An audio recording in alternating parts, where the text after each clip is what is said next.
affordability. You know, the governor's been talking about that. Do you like her programs? Or do you think we should cut taxes? How do you tackle affordability? Well, first of all, I think affordability is important.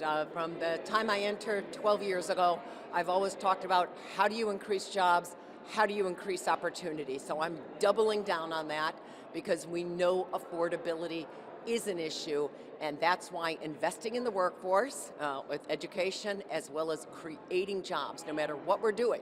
So the governor, we all know we must grow housing in this country. It's a national crisis. If you're going to grow jobs, you can invest in housing. So I think there's a few things what the governor is proposing. I'm not convinced just yet on the $3 billion with the rebate.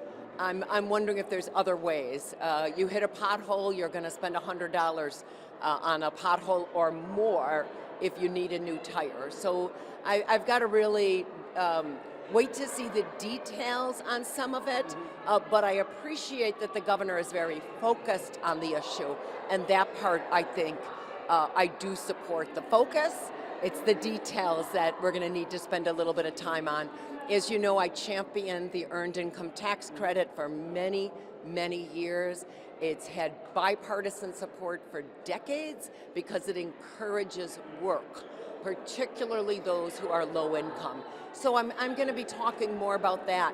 What encourages work while rewarding the worker? So I think there's some other approaches if we're going to be talking about $3 billion.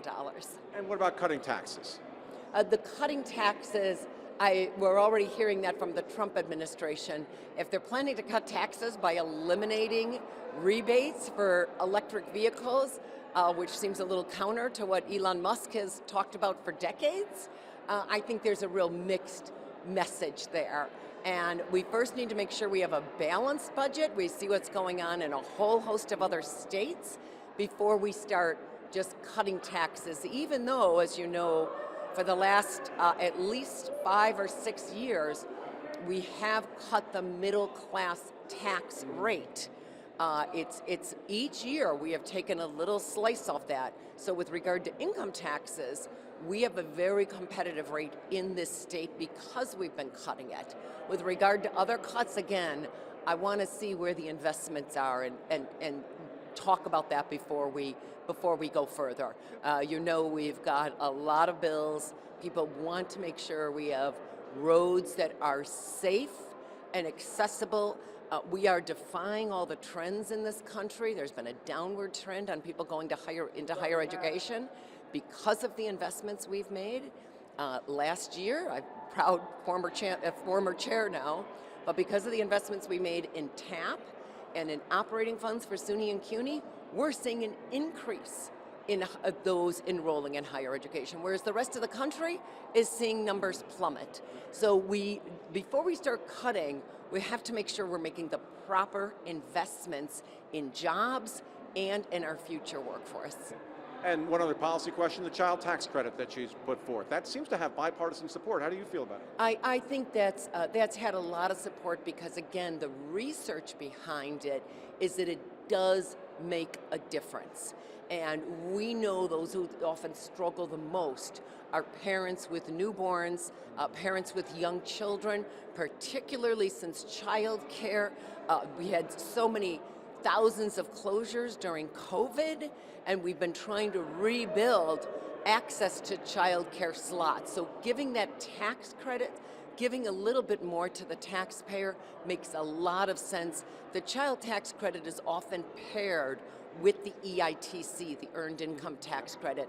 One helps families with young children, the other helps encourage work. So I think I see those investments in families, investments in the workforce, that I think makes a lot of sense. And one non-policy question, how's your first day? What's it like being in the Senate? It's great. I started my day at the speaker's breakfast reception, so got to say hello to many former colleagues who I continue to want to work with. Looking forward to serving with so many in the Senate.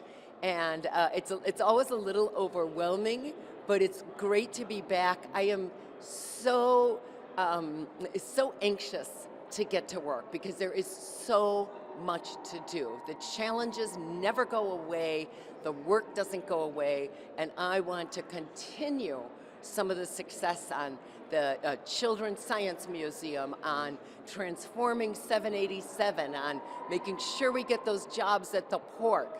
You'll hear me talk more about making sure we totally redevelop the Harriman campus. So there is so much right here, let alone statewide. So I'm as motivated as I could be and as happy to be here.